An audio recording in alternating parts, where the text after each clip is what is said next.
can imagine it right now, like, Mom, Dad, I have something to tell you, and they're expecting like, oh, little Timmy's gonna tell me they're gay. All right, I want to be there for them. I want to be a good parent. And then they go, Mom, Dad, I'm a furry. What? What does that mean? Hi, how are you? My name's Beta, and today, let's talk about the idea of coming out as a furry and why you shouldn't do it, or rather, why you shouldn't call it coming out. Because at the end of the day, you're just trying to tell your friend, family member, coworker, whoever in your life about your interest in the furry community and how it means a lot to you, and you don't want to get a negative reception from that. You don't want to be ostracized, you don't want someone to not like you all of a sudden for being a furry. It's a lot, I understand that, but I want to talk about it all today. Now, the case with telling anyone about your interest in the furry fandom is a case-by-case basis. You could either be a young kid who's trying to tell your family about it because you want to go to a convention, or you want to be more open about it, you don't want to have to hide the furry drawings, or you might be a 40 to 50-year-old guy who's at work who wants to tell his work buddies about how they're going to this convention during the weekend because they don't know why you just took all this vacation time or sick time for the 4th of July weekend. So, look, they can come to their conclusion if they do. If you're taking the same times off as like FWA, Anthrocon, MFF, then yeah, they probably know you're a furry, and most of the time you don't need to tell anyone. Usually the safest method of any of this is to not tell anyone, but I also know you can't rely on that. Sometimes you're gonna have to tell people about it, especially those that are close to you in your life, that you really want to express this excitement and love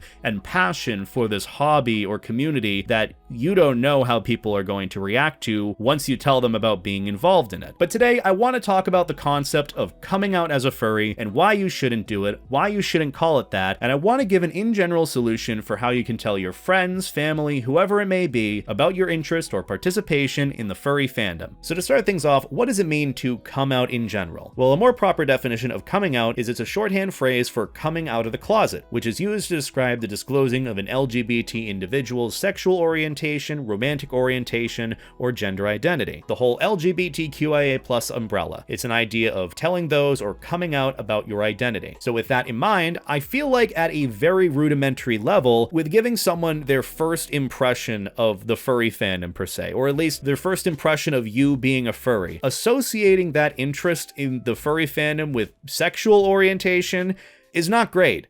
Like at all. But furry is not a part of the LGBT, it's not a gender identity, and it's especially not a sexual or romantic orientation. Another reason why you shouldn't even use the phrase coming out to describe your furry interest is because it makes the situation of telling someone about it a lot more serious than it needs to be. It adds more stress, more anxiety. Saying you should come out as a furry, I feel like to some extent it psychs you out a bit more than you need to. You can imagine it right now, like, Mom, Dad, I have something to tell you, and they're expecting like, oh, little Timmy's gonna tell me they're gay. All right, I want to be there for them. I want to be a good parent. And then they go, Mom, Dad, I'm a furry.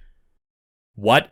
What does that mean? And now they have more questions. Like, hyping it up can make the negative reaction a lot more intense or serious than it needs to be. It could result in them worrying about it more than they need to. So those are some of the big reasons why you shouldn't use the phrase coming out with regards to furry. Now, despite that, I can also understand why some people might defend the use of that term. And one of the big reasons why I feel like people use this is because the furry fandom is more than just a hobby to them. It's a community, and being a furry to some is a big part of people's identities. And the whole term of identity means different things. There is gender identity in the sense of LGBT, but there's also identity in what makes someone unique in what they're passionate about, or with what they're identifying with, making up a big part of their life, making them who they are. Some might consider furry as just an every other day hobby, but to some it's a bigger, deeper meaning. To some, it's a community where they finally feel like they belong, that they can be themselves unapologetically, that they're happy there. And so talking about their interest in the community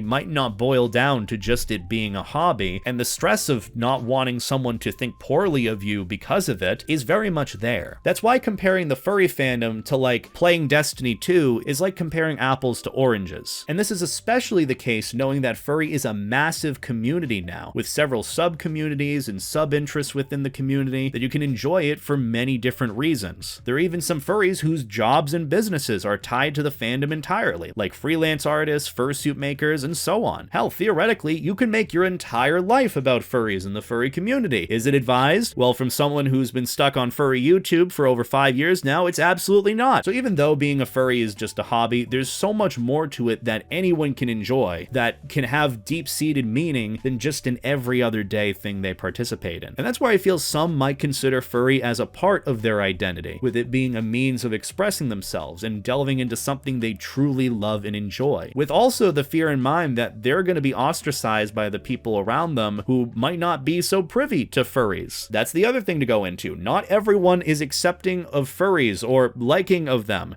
or even just okay with their existence. Knowing the stigma and what you see and hear online, it's a gamble if whoever you're telling will react positively or negatively or indifferently about your interest in furry. Now, personally, in high school, I was teased by friends, teased in a more of a furry struggle tweet sense, more like poked fun at whenever the opportunity arose. Whenever some anthropomorphic animal thing was brought up, they'd like poke fun at me. And it was like chill, whatever, and I just still went with it. But I will also say, for a lot of the kids potentially watching this, kids in school are assholes, and I don't mean everyone, but some of them are fucking mean, like really mean. And so that's why I can understand as well not wanting to tell anyone about it. I'd like to think that most people are just okay with it and are like, do your thing, happy for you. I don't personally enjoy it, but you do you. But not everyone is sadly like that. Now, it's not to say that furries are trying to tell everyone that they're a furry, but obviously they want their close friends and family or those in their life to know, especially if it's a big part of their life. Nothing is changing with who you are. You're just telling them about something you're interested in, but how they view you may unfortunately be different, which is sad that that's the case, but is still something that can happen. Especially the case in friends or family who have expressed distaste for furries in different circumstances not related to you. An example being, friends might mention a furry video they saw on the internet. They say it's cringe and furries are cringe, which yes, naturally furries are cringe, but if they're ragging on furries, you don't know if they'll change their mind or react the same or differently, or if they'll be your friend or not. Like, do they mean it, or are they just trying to look cool? What will they think if they know you're a furry? A lot of these ideas come to mind when you want to be open about it,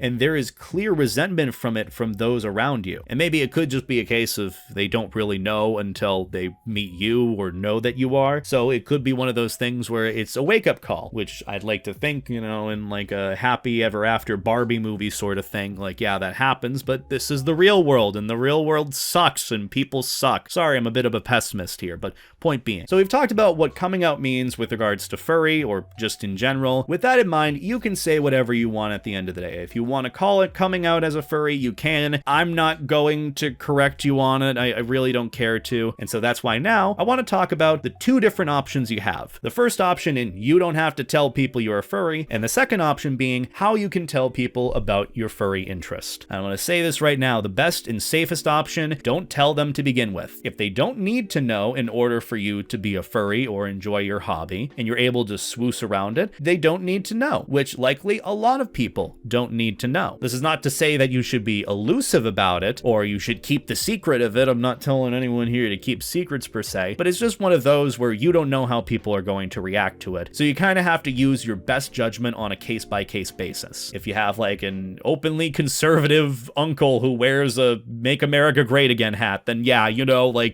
probably don't tell him, because he's probably going to be the weird one about it. Use your best judgment, but if you don't know, it's best not to tell. Now, on the other end of it, how can you tell people about you being a furry? What is the best and easiest way to do it? And as someone who's been a furry for nearly a decade now, who's seen the community and how it's grown, evolved, and how people have been more open about it, which is something that I have done in the past however many years of people learning of what I do and what I enjoy, the best way to tell anyone that you're a furry is to do it subtly. If it comes up, talk about it in conversation. If friends or family ask about it, talk about it. Make it seem like a chill, fun hobby you're partaking in, a new thing that you learned about and that you really love and enjoy. It all comes down to a lot of times exuding confidence too. Like if you're confident about what you enjoy or what you see in the community, then it'll all kind of work out. Like I've had many moments too where I've talked about it with like friends of like, hey, I'm interested in this really cool thing called furries. And some were like, what's that? And I'm like, oh, well, it's this, and this, and I enjoy this about it. I do this. Here's my character. Talking about it in a a more uplifting tone and a very positively driven, like it's actually a good thing for you in the end, can help people understand that it isn't something to worry about or stress about. Think about it this way. How would you talk about other hobbies with friends? Treat it like talking about video games or TV shows or sports or anything like that, or what you got up to this weekend or what new thing you're enjoying. Nowadays, I'd like to think that many people know about the furry community in some way, shape, or form, whether they know about it for the bad sense of 2003 CSI episode, or they know it now as being a very big, wonderful community with ties of philanthropy and many known people who are furries. Because at the end of the day, you know, if your friends or family or whoever really cares to listen, they're going to care about your happiness too. And if you are expressing your utmost happiness, your utmost enjoyment with this community, with the whole furry fandom in general, then they're going to see that. And if they might have had some hesitations towards the community, maybe you might be the person to make them think differently of it. And when it came to me telling others about me being a furry, whether it was friends, family, whoever, they just kind of found out about it. And it's truthfully because I really don't care what people think. I'm going to enjoy what I enjoy and do what I do at the end of the day. And if people don't like it, oh well, sucks to suck. There were many times where people asked if I was a furry because of the stickers on my laptop or the shirts that I was wearing that looked very evidently furry based. If you just kind of do your thing naturally and let furry just kind of be a part of what you enjoy, then that should honestly be the most fluid approach. It's not the end all be all, and you definitely shouldn't do that in every case, but this is just what I ended up doing. The bottom line is there's many different ways to do this with talking about your furry interest. The best approach that I would take is to just be as nonchalant about it as possible. Don't have it be like an immediate change or anything, like you start like wearing your fursuit to work or school or wherever. There's some standards here. Don't just show up to work with that feral and horny shirt. Granted, I don't think anyone should be wearing that shirt for that matter, but just keep a note of what I've said today and try to base it off of your own best judgment. So on that note, thank you all for watching. If you're looking for more resources on this subject, I'd like to redirect you to two specific individuals or resources. The first being the Moms of Furries. This is especially the case for the younger folks watching this. If you're trying to, I guess, talk about this or show any interest in this to your parents, the Moms of Furries are probably the best way to go because they are moms themselves who have kids who are furries and they themselves are furries, and they've been really, really good role models in the community, bringing awareness to younger crowds in the furry community and also giving them a proper space to enjoy what they enjoy. So please go and check out the Moms of Furries. The other resource that I'll redirect you to is Fur Science. They have all the analytics, all the breakdowns, pretty much anything furry related. The other thing as well is if you don't want to explain what a furry is to someone, watch the video that I did a good few years ago explaining it. But that's gonna about do it for me. Have a wonderful night, take care, life stay jacket, treat people like people, and that's about it, guys. See you later.